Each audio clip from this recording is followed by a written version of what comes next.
Bismillahirrahmanirrahim. Assalatu wassalam ala asyrafil salin wa ala alihi wa sahbihi ajma'in, amma ba'd. Assalamualaikum warahmatullahi wabarakatuh. Mga kapatid sa Islam, nandito naman po tayo para magbigay ng Islamikong pagpapayo patungkol ito sa pagtugon sa mga paanyaya.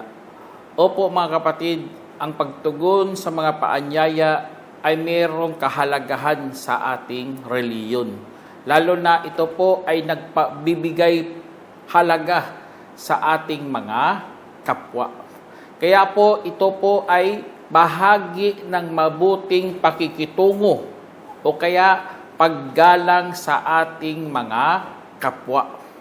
Minsan ito ay nagpapatibay ng mga ugnayan sa komunidad at nagpapalakas din ng kapatiran sa Islam. Kaya napakaganda aralin o kaya magbigay ng kahalagahan sa pag-anyaya, pagtugon sa pag-anyaya mga kapatid. Lalo na ito ay kung wala namang kasalanan na ginagawa o kaya wala namang problema, ay dapat tumugon ka talaga sa paanyaya.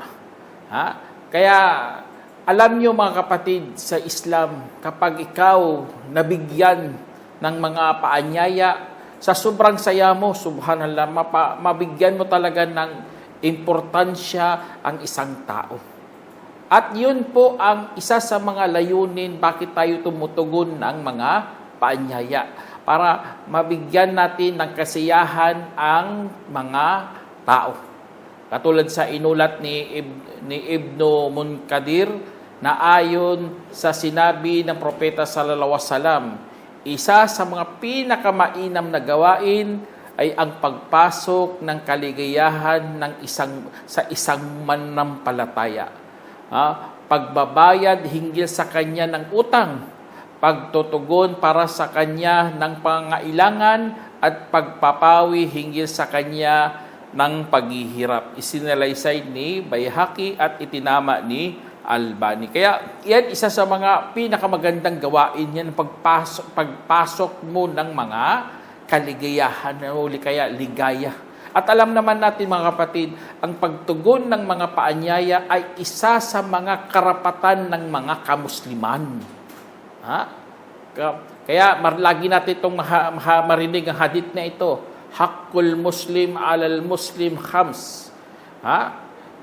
Sa Raddus Salam wa Iyadatul Marid wa Ittiba'ul Janaiz wa Ijabatud Da'wa wa Tashmitul Atisha. Sinabi sa inulat ni Abu Huraira radhiyallahu anhu na sinabi na aking narinig ang mensahero sallallahu alaihi wasallam na nagsasabi, karapatan ng Muslim hinggil sa isang Muslim ay 5. Pagbati ng salam, at pagbisita sa may karamdaman, at pakikipaglibing, at pagtugon sa paanyaya, at manalangin sa mga bumahin. Kaya kapag nagbabanghin, yun, ipanalangin natin yun sila. Isinalaysay ni Bukhari at Muslim. Kaya sa pagtugon sa paanyaya mga kapatid, karapatan pala ito bilang mga Muslim. Kaya sa mga tafsir ng mga karamihan sa mga ulama, jumhur ulama natin, ang ginawa nilang isang wajib lang mga kapatid, ay pagtugon mo sa piging ng kasalan. Tignan nyo, yun ang pinakawajib sa lahat sa pagtugon mo, ang piging ng kasalan. Kasi nga, napaka-importante ito sa buhay ng isang Muslim. Kaya kung ikaw, isa sa mga inaanyayahan, ay dapat dumalo ka talaga. Kasi nga mayroong hadith dito si Prophet Salam. Sabi niya, Ayon kay Abu Huraira na lagi niyang sinasabi, ang pinakamasamang pagkain ay pagkain sa isang piging ng kasalan, kung saan ang mayayaman ay iniimbitahan at iniiwanan ang mga mahihirap, at ang sinumang umiwan sa imbitasyon ay talagang sumuway kay Allah at sa kanyang mensahero sallallahu alaihi wasallam. Isinalaysay ni Bukhari. Kaya nagiging wajib to mga kapatid kapag ikaw ay iniimbitahan sa piging ng kasalan. Kasi nga kapag hindi ka sumunod, ay hindi ka tumugon, ikaw po ay nabibilang sa mga sumuway kay Allah at sa kanyang mensahero. Allahu Akbar. Kaya mga ganitong mga usapin mga kapatid, dapat nating alamin talaga to. Lalo na ito ay isa sa mga karapatan ng ating kapatid na Muslim. Kaya kung kung ikaw ay isa sa mga inaanyayahan mga kapatid, kung wala ka namang dahilan, o kaya tinatawag nating lehitimong dahilan, o kaya wala namang emosyonal na pagkabalisa, kailangan dumalo ka. Pero kung mayroon kang dahilan, example, nagkasakit ka, o kaya emosyonal na pagkabalisa, example sa mga galit ka sa tao na yun, tapos nakikita mo siya kinasal, yun isa sa mga, balakid yan, hindi naman pwede na, example lang, second wife. Siyempre, second wife, nagagalit yun. Ang first wife pala, nagagalit yun. May dahilan siya, huwag mong pilitin. Kasi, ang Islam, napakalawak ng Islam, mga kapatid. Kaya, lahat yun, obligasyon yun, mga kapatid. Ngunit may mga piging na, tulad ng graduation, o kaya mga bagong silang, ang pagdalo doon ay inirekomenda lamang yung tinatawag nating sunnah. Ngunit hindi sa pilitan, hindi wajib. Hindi siya wajib mga kapatid. Ang wajib yun lang ang sa kasalan. Kaya may mga kapag naabutan ka talaga personal na imbitasyon, ay kailangan ka talaga, tapos nakasulat pangalan mo doon. Kaya kinakailangan talaga na dumalo ka sa ganong kasalan.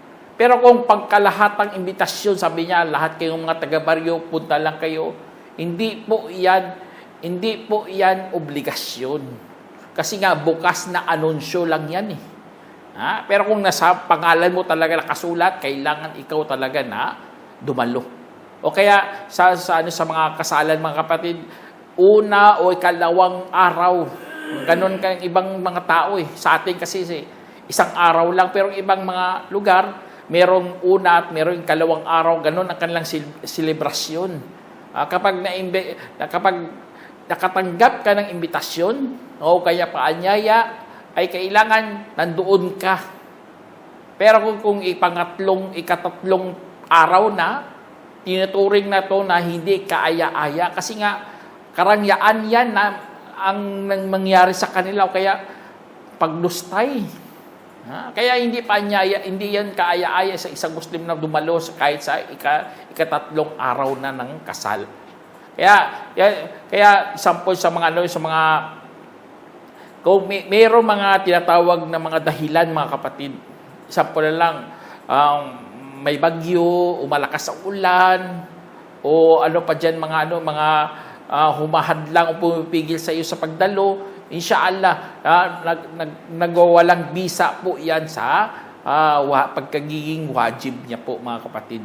O kaya mayroong mga ipinagbabawal na gawain doon. Sample lang, mayroong mga musika, o pa dyan, mga haram, may sumasayaw sa harap, na babae, may umaawit pa. Kung ikaw napaka-reliyosong tao, mga kapatid, tapos naimbitahan ka, kailangan dumalo ka, hindi po yan nagiging wajib kasi nga may mga munkarat, tinatawag nating may mga tinatawag na haram. Pero kung tingin mo, kaya mong pigilan o kaya mo silang dawahan, walang problema, dumalo ka doon. Kasi nga napakaganda rin sa Islam, makarinig din sila ng da'wah. Kaya, siyempre, sa panahon natin, laganap po ang panggagaya. Laganap po ang kamangmangan. Kaya bilang may aral sa Islam, wala problema, dumalo ka pero pangaralan mo. Pero kung tingin mo hindi mo kaya, mananahimik ka lang doon, mas mainam huwag kang dumalo doon. Ha? Kaya yun, isa sa mga kaya sa Islam, tumatanggap tayo ng pagtugon ng mga ganitong mga usapin, mga paanyaya, kasi nga nagpapakita ka ng pagiging magiliw mo sa pagtanggap. Kaya merong hadith dito si Prophet Muhammad na inulat ni Jabir radhiyallahu anhu na sinabi ng mensahero ni Allah sallallahu alaihi wasallam, kapag naanyayahan ang isa sa inyo sa kainan, kung gayon ay kanyang tutugunin, saka kung nais niya ay kumain at kung nais niya ay kanyang iwanan. At hindi kaya isinalaysay ni Muslim. Tingnan niyo mga kapatid, itong mga magagandang turo sa Islam.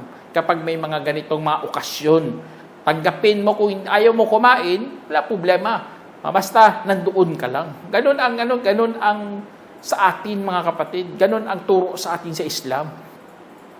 Dumalo ka, wala namang haram, wala namang mga bid'a. Pumunta ka doon. Kung ganyung mga okasyon. Meron pa nga dito may hadith pa nga si Prophet na inulat ni Abu Hurairah radhiyallahu anhu na sinabi ng Prophet sallam, kapag naanyayahan ng isa sa inyo sa kainan, kung gayon ay kanyang tutugunin, saka kung siya'y nag-aayuno, hayaang ipagdasal niya. Ibig sabihin ay ipanalangin niya, isinalaysay ni Tirmidhi at itinama ni Albani. Tingnan nyo, ipag-pray mo lang sila. Ipag-pray mo ang mga nag-anyaya sa iyo sa piging.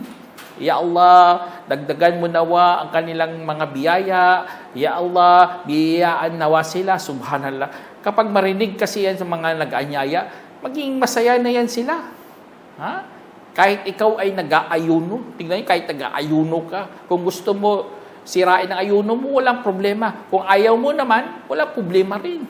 Basta, magbigay ka ng ipagdasal mo sila kay Allah subhanahu wa ta'ala. Allahu Akbar.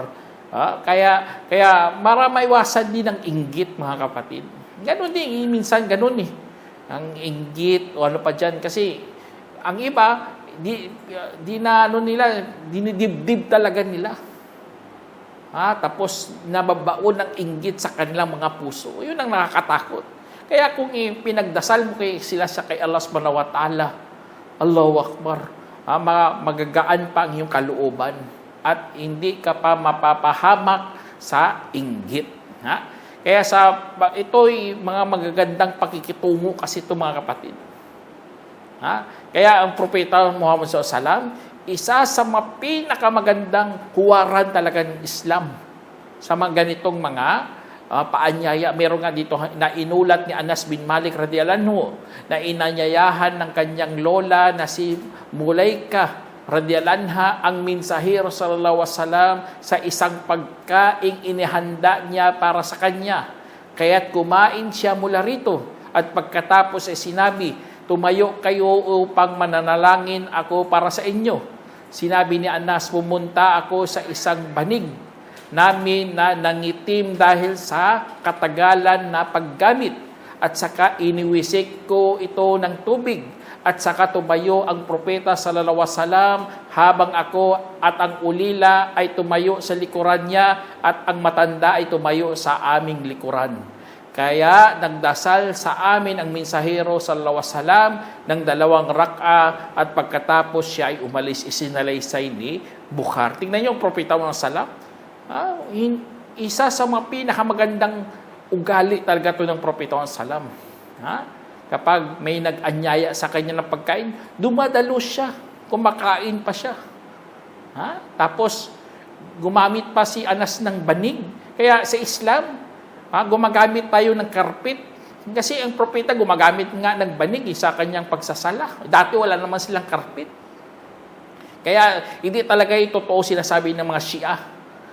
Sabi ng Shia, kailangan lupa talaga kasi sa time ni Prophet Salam, ang kanilang masjid ay ang sahig doon ay lupa. Kaya kailangan magsala din tayo sa lupa. Kaya kumukuha sila ng parang wad na pinatigas, tapos doon sila nagsusudyod, subhanallah. Sa time natin, Prophet Muhammad, oo, alam naman natin ang masjid niya ang sahig ay luwad. Pero gumagamit din siya ng banig, katulad ginawa dito ni Anas. Nilagyan niya ng banig ang Propeta Muhammad Sallam para magdasal sila.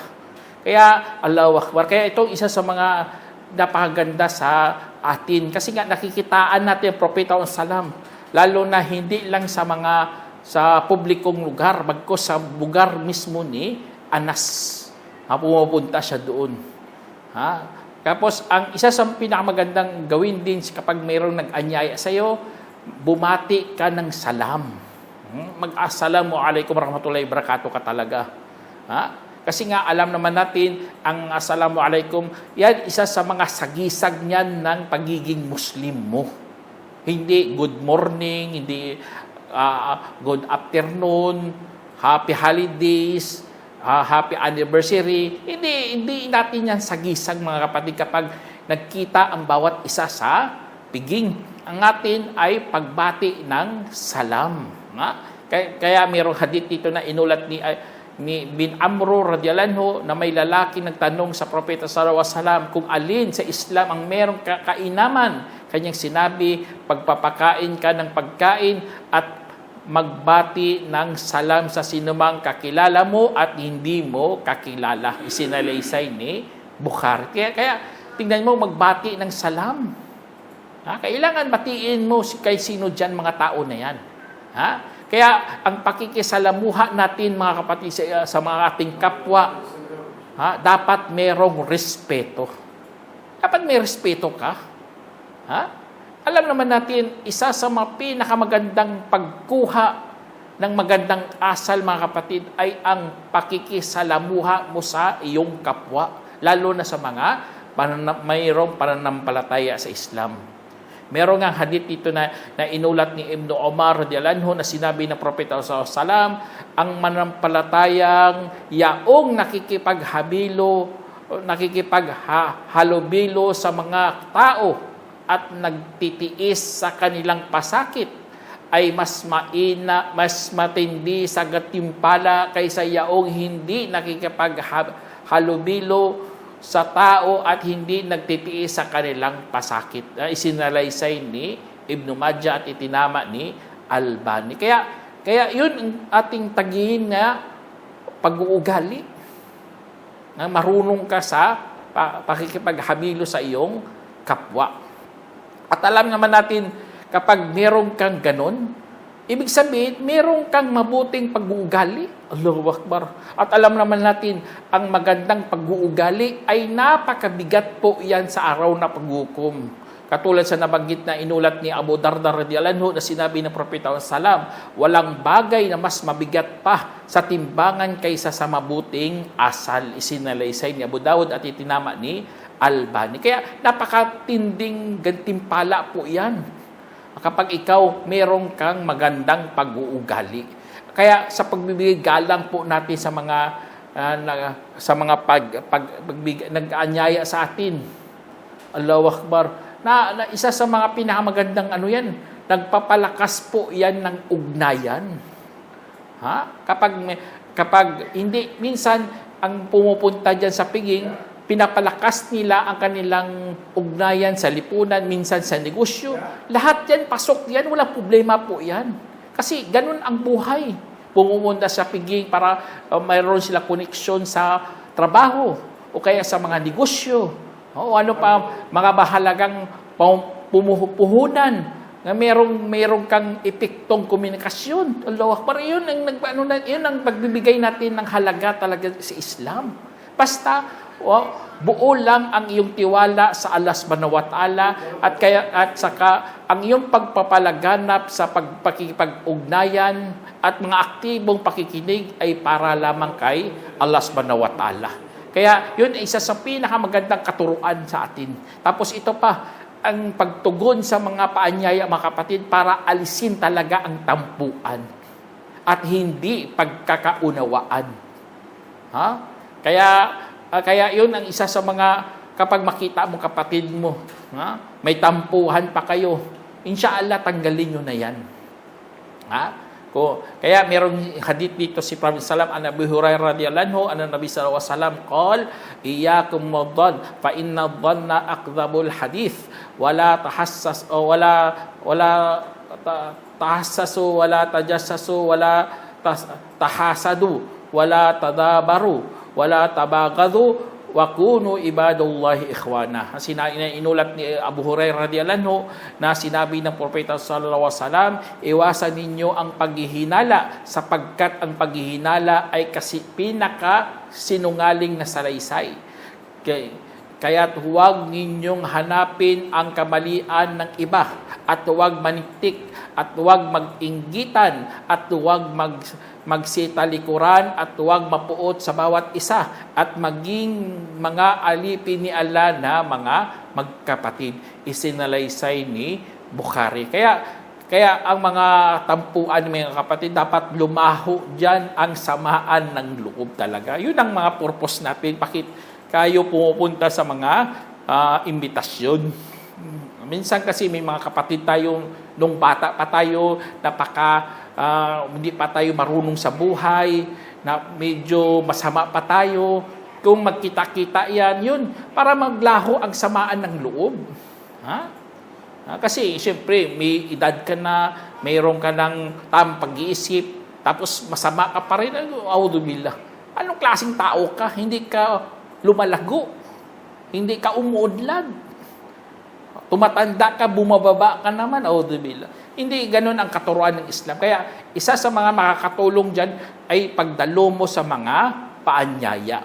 Meron ngang inulat ni Abu Ayyub al-Ansari radhiyallahu anhu na sinabi ng mensahero sallallahu alaihi wasallam, hindi pinapahihintulutan sa isang Muslim na iwasan ang kanyang kapatid ng higit sa 3 gabi.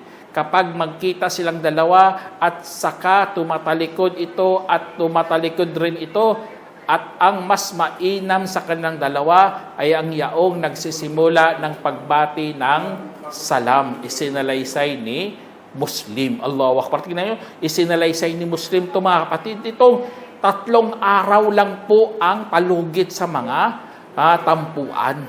Hindi pwede sumubra dyan. Kapag sumubra ka, yun po ang haram. Wala problema, mainis ka, makita mo siya, inis ka sa kanya, galit na galit ka, pero dapat 3 araw lang yan. Kaya kung isampol assalamu alaikum, yun ang pinakamainam sa kanila sa dalawa. Kaya nagpapalaganap ka talaga ng pagmamahalan, lalo na pumupunta ka sa ganitong mga lugar, sa mga piging na ito mga kapatid. Merong na inulat ni Abu Hurairah radhiyallahu anhu na sinabi ng mensahero ni Allah sallallahu alaihi wasallam, sumpa man sa yaong nasa kanyang kamay ang aking sarili, hindi kayo makakapasok sa paraiso hanggang sa kayo'y maniniwala at hindi kayo maniniwala hanggang sa kayo'y magmamahalan. Hindi ko ba kayo papatnubayan sa isang bagay? Kapag ginawa ninyo ito, kayo'y magmahalan. Kung gayon, ipalaganap sa inyong pagitan ang pagbati ng salam. Isinalaysay ni Abu Dawud at itinama ni Albani. Kaya sa pagbati lang natin ng salamu alaikum mga kapatid, yun isa sa mga nagpapagaan po yun ng kalooban. Kaya tama talaga sinabi ng Allah subhanahu wa ta'ala sa Quran. Sabi niya, innamal mu'minuna ikhwah fa aslihu bayna akhawaykum wattaqullaha la'allakum turhamun. Sinabi ng Allah, at tanging mga magkapatid ay ang mga mananampalataya, kaya't ipag-ayos ninyong pagitan ng dalawa ninyong magkapatid at katakutan ninyo si Allah, baka sakali kayo'y kaawaan. Allahu Akbar. Kaya mararamdaman talaga natin mga kapatid ang pagpapahalaga sa ating mga kapwa. Alam naman natin ang pagmamahal natin sa ating kapwa ay ginagawa lang na po natin para kay Allah subhanahu wa ta'ala. Kaya sa mga piging, marami kang makikita. Hindi lang mga kaibigan makikita mo, pati na rin ang iyong mga kamag-anak, ang iyong mga mahal sa buhay, ang iyong mga pamilya na mas malalapit sa iyo.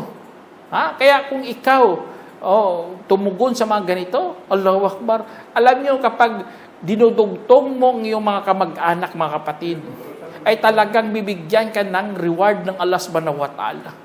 At ang reward ng Allah subhanahu wa ta'ala, isa sa mga nabanggit sa hadith, ay bibigyan, palalawakin sa kanya ang kanyang biyaya at patatagalin ang kanyang buhay. Allah, tingnan nyo, palalawakin ng Allah yung biyaya, tapos pahabain pang yung buhay. Ganun ang gantimpala sa mga taong dinudugtong nilang kanilang mga ugnayan sa kamag-anak. Katulad sa na inulat ni Anas bin Malik radhiyallahu anhu, na aking narinig ang mensahero sallallahu alaihi wasallam nagsabi, ang sino mang masiyahan na palalawakin para sa kanyang biyaya o patatagalin ang kanyang buhay, kung gayon ay talagang iugnay ang kanyang kamag-anak. Isinalaysay ni Bukhari at Muslim. Allah.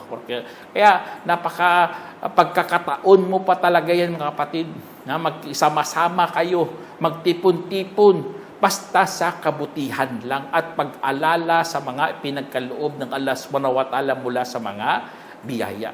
Kaya ganun po tayo mag-isip. Ganon tayo nagpapasalamat kay Allah.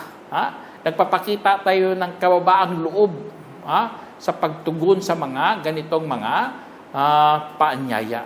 Kaya at isa sa pinakamaganda rin, mga kapatid, pagkakataon talaga natin yan, magbigay ng taos-pusong payo sa lahat. Kung bibigyan ka ng pagkakataon magsalita, mas mainam payuhan talaga sila. Kasi ating reliyon to ad-dinu nasiha. Ang reliyon ay ang taos-pusong payo. O kaya tinanong si Prophet sa kanino, kanyang sinabi para sa Allah, para sa kanyang aklat, para sa kanyang mensahero at para sa mga pinuro ng mga kamusliman at para sa pangkalahatang publiko. Allahu Akbar. Kaya para sa lahat po ito, mga kapatid, reliyon natin.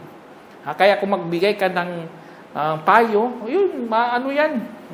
Kaya isa sa mga mga kapatid, isa sa pinakamatinding paanyaya talaga na dapat nating tugunin talaga, paanyaya ni Allah subhanahu wa ta'ala.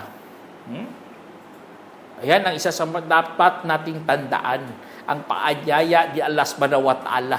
Allahu yad'u ilal jannati wal magfirah. Sabi ng Allah subhanahu wa ta'ala, ang Allah ay nag-aanyaya patungo sa paraiso at kanyang pagpapatawad. Allah. Kaya kung pag nag-aanyaya si Allah subhanahu wa ta'ala, dapat natin talagang tugunin kasi dadalhin po tayo talaga sa tahanang mapayapa o Darussalam. At ang Darussalam, yun ang hinahangad ng bawat mga kamusliman. Huwag nating tugunin ang paanyaya ni Satanas. Alam naman natin si Satanas ay kaaway natin. Sinabi ng Allah subhanahu wa ta'ala, inna syaitana lakum aduun fattakhiduhu aduwa. Innama yad'u hizbahu liyakunu min ashabis sa'ir. Sinabi ng Allah, katiyakan si Satanas para sa inyo ay isang kaaway. Kaya ituring ninyo siyang kaaway, tanging inaanyayan niya ang kanyang kampon para maging kabilang sa mga makakasama sa lumagalablab na apoy.